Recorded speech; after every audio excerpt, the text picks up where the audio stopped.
Hi, everybody. Mitch Tanibow here. Thanks for joining me today. This is the CMMC update for February 2024. This presentation was originally given to NCMS, the Society for Industrial Security, and I am recording it to share it more widely. With that, I'm going to share my screen. All right, so this could be titled CMMC is coming. Alternatively, CMMC is here, but probably more accurately, CMMC is just 80171 with certification. 80171 is something we've been dealing with since 2017, so that should not be news to anybody. But I'm going to start with a quick history and then go on to the basics of 80171, basics of CMMC, and then talk about the Notice of Proposed Rulemaking, which came out in December 2023, and what's up for you. So history. As I said, 80171 is a NIST standard. It's not a DoD standard. It's a NIST standard that comes out of the Department of Commerce. It was released in 2015. The DFARS, which is a DoD standard or regulation, came out in 2017 and became mandatory at the end of 2017. So in theory, everybody who has this 7012 DFARS clause in any of their contracts has been attesting since December 2017 that they are fully compliant with 80171. But a lot of people viewed it as optional, and so DoD announced the CMMC program in January 2020.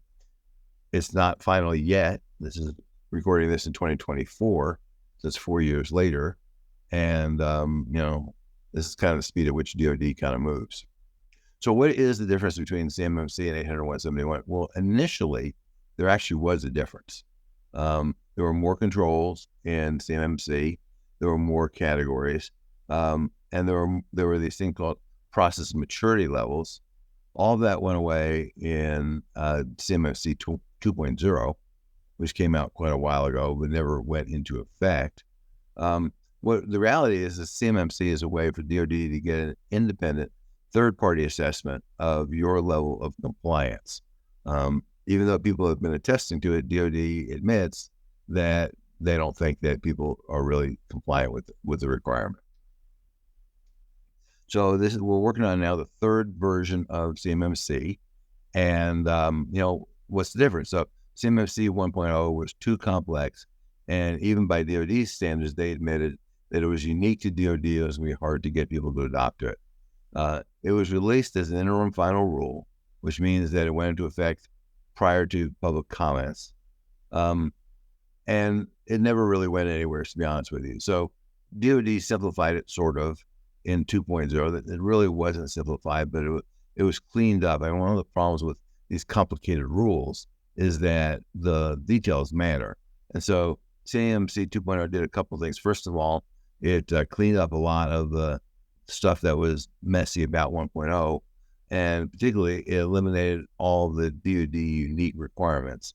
But industry still complained about it. So DoD went back to the drawing board and released CMMC 2.1 as a notice of proposed rulemaking last December. That means it goes through all of the normal rulemaking processes.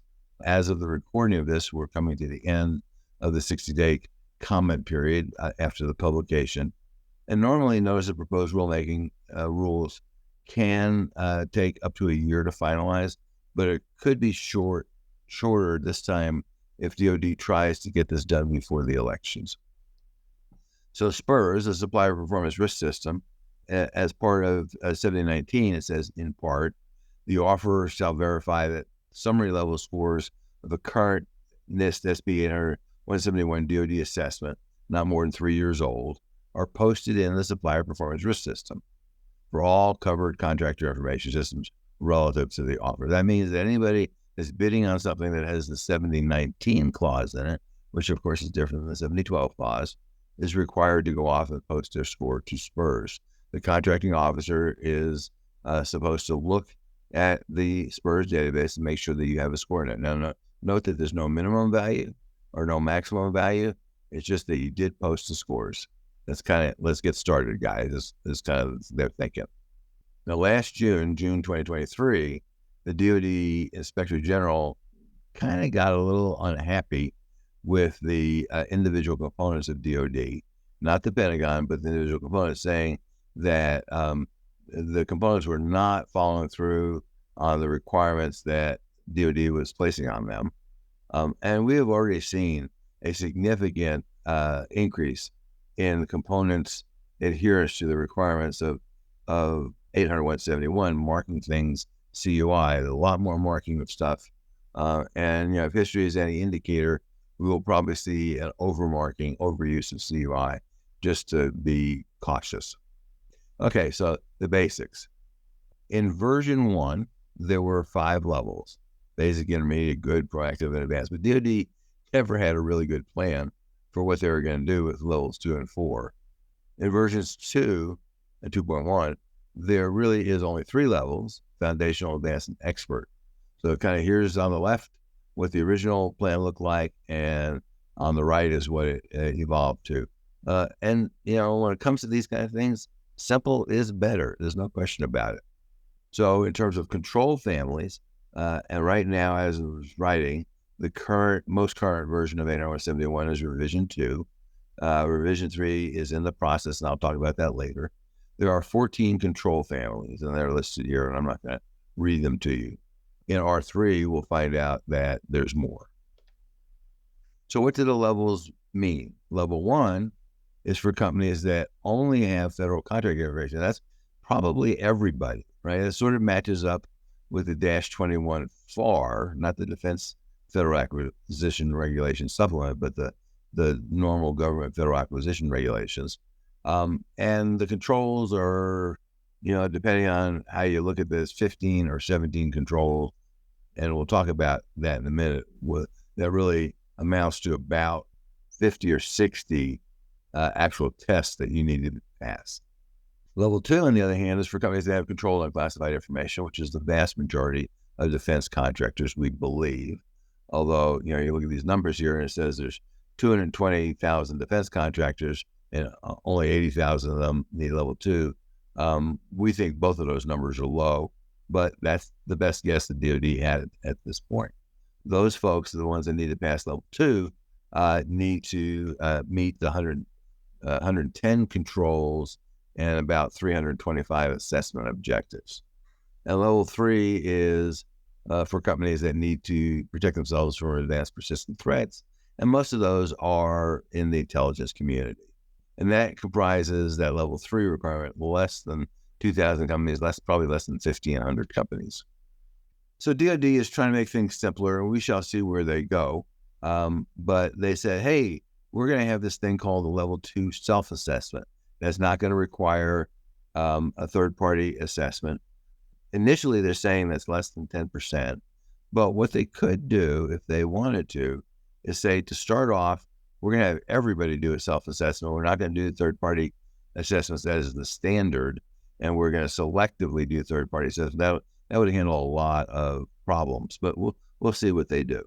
But, in theory, the contracting officer is the one who gets to say whether you can do a self-assessment.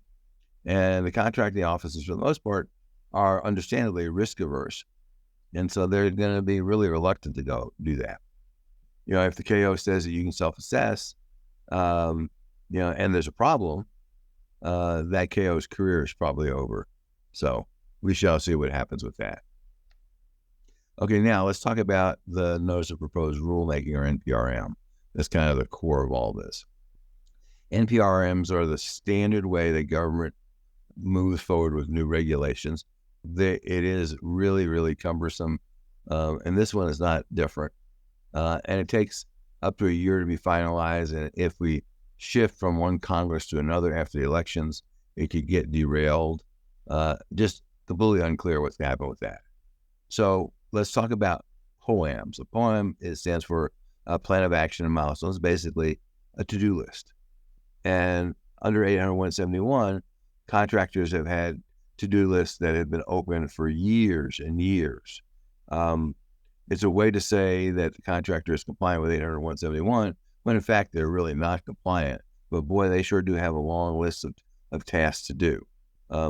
Under the notice of proposed rulemaking, many controls are not POAMable, meaning that you can't, if you want to get your certification, they can't be on the POAM at all. So that means, for example, anything that's worth 5 points with the exception of FIPS encryption, anything that's worth 3 points, and a lot of things that are worth 1 point, none of those can be on the POAM.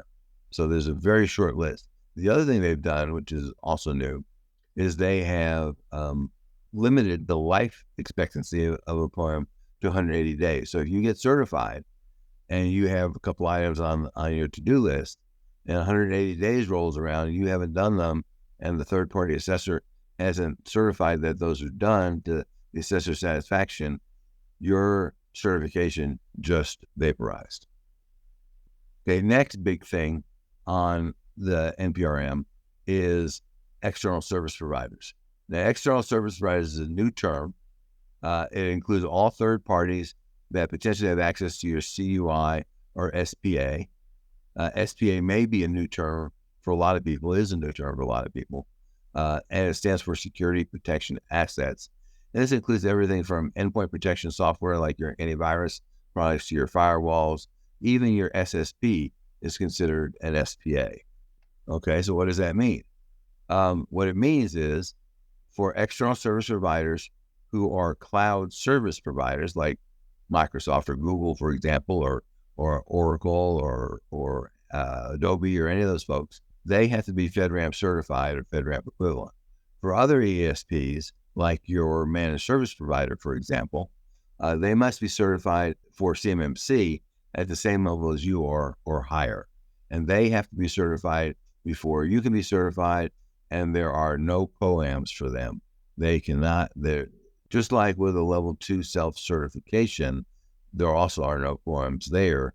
You can't have a POAM if you are a external service provider.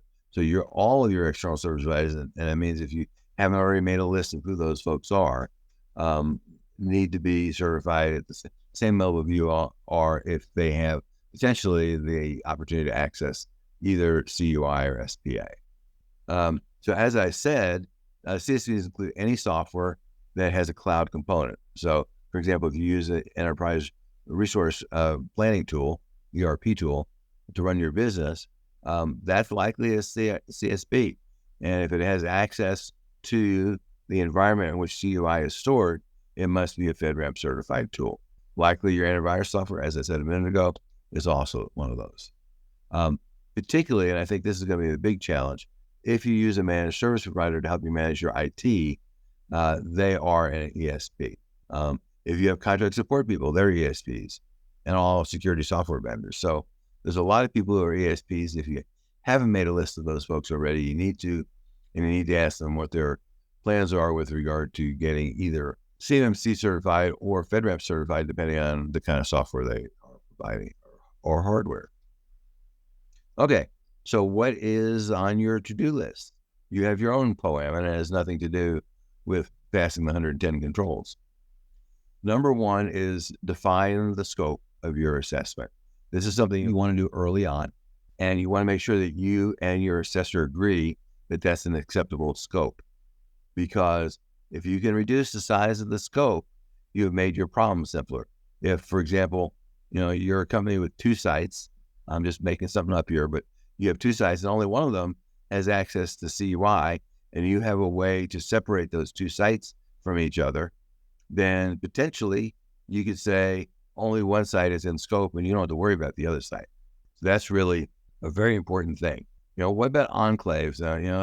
There's a lot of people, there's pros and cons about enclaves, but basically enclaves just say, we're going to go isolate our stuff into a smaller area, and that's the only part of our world that's going to be in scope. There's a lot of people who have already done that. That is an excellent way sometimes to go off and deal with responding to an RFP where the RFP itself is CUI. So you put just those computers that are working on the RFP and just the storage location that's working on that RFP into an enclave.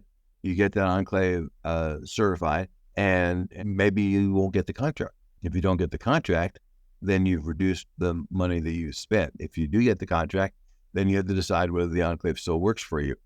But the important thing with enclaves, whether it's level 1 or level 2, you need to understand that the data can't leave the enclave. The data has to stay in the enclave. That may not work for your business process. It may. For a lot of organizations, it does, and you can make it work.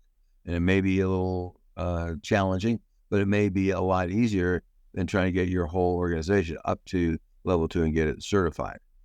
So, you have to go look at that. It also means for your IT team, they have 2 environments to manage. And if you're using an MSP, that means your MSP has 2 environments to manage, and likely that's going to be more expensive.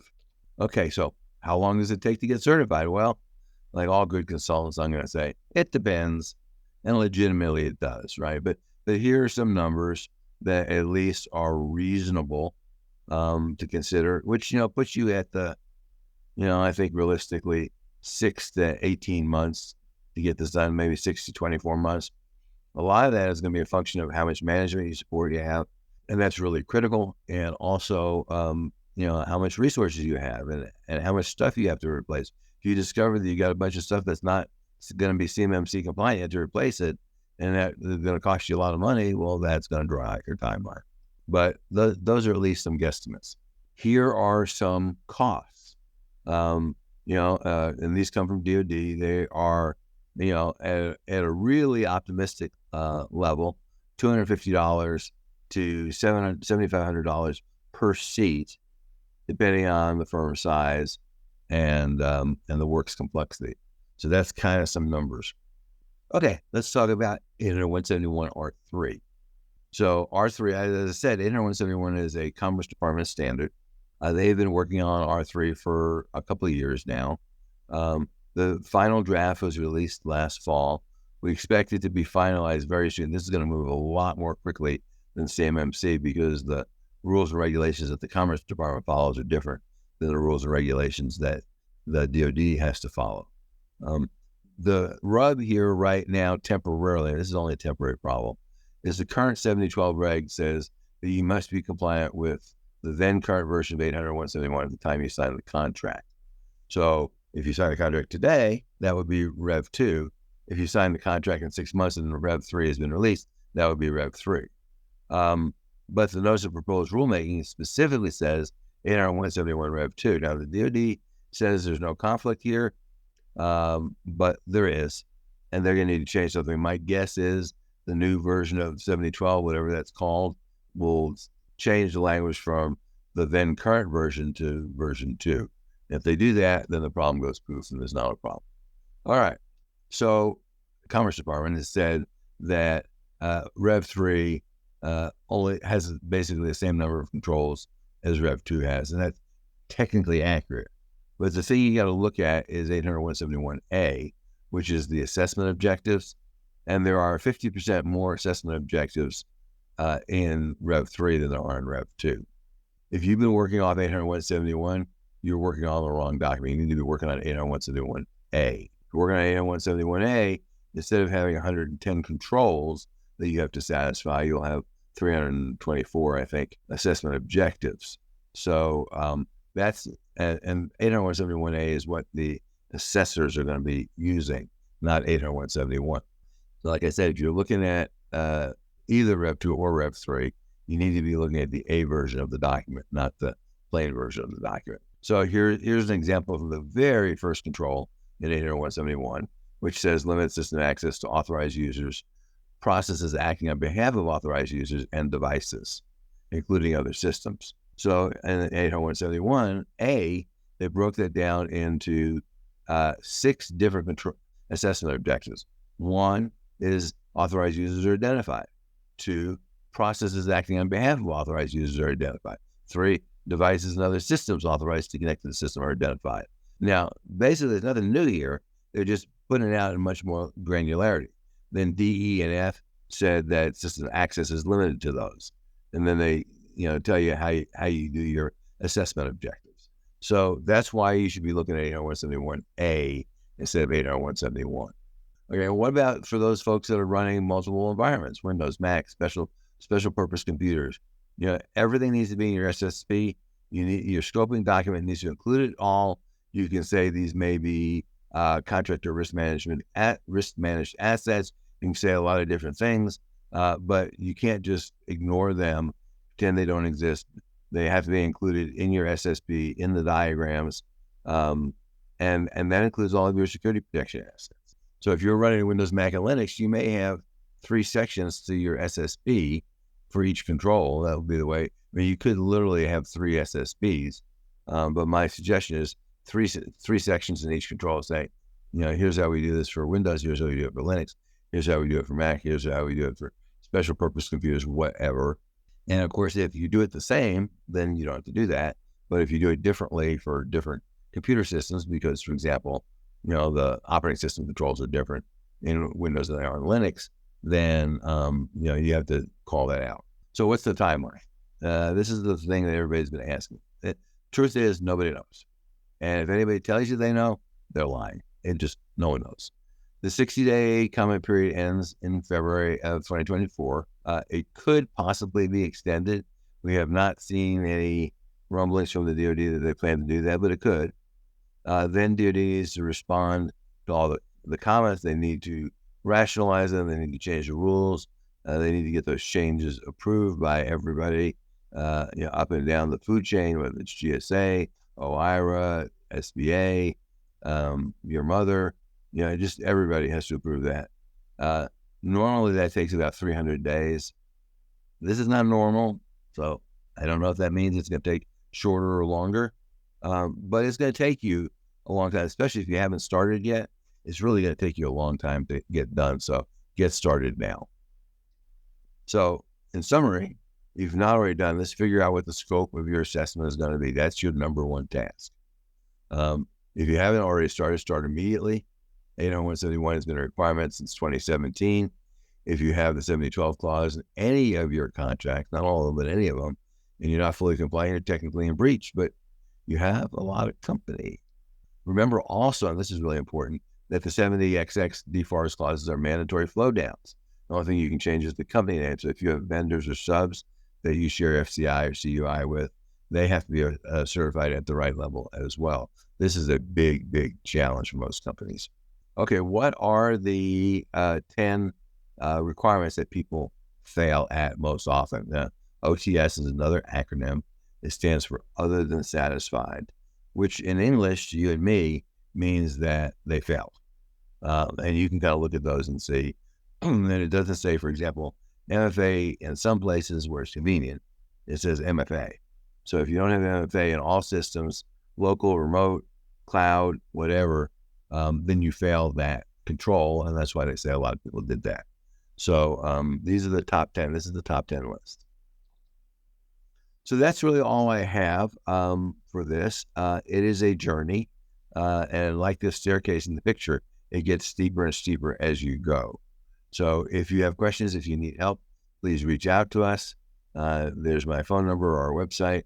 And my email is mitch@cybersecurity.com. Until next time, thanks for listening.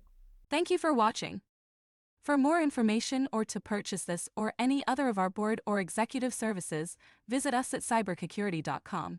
Call us at 303-887-5864 or email us at rh@cybersecurity.com. Goodbye.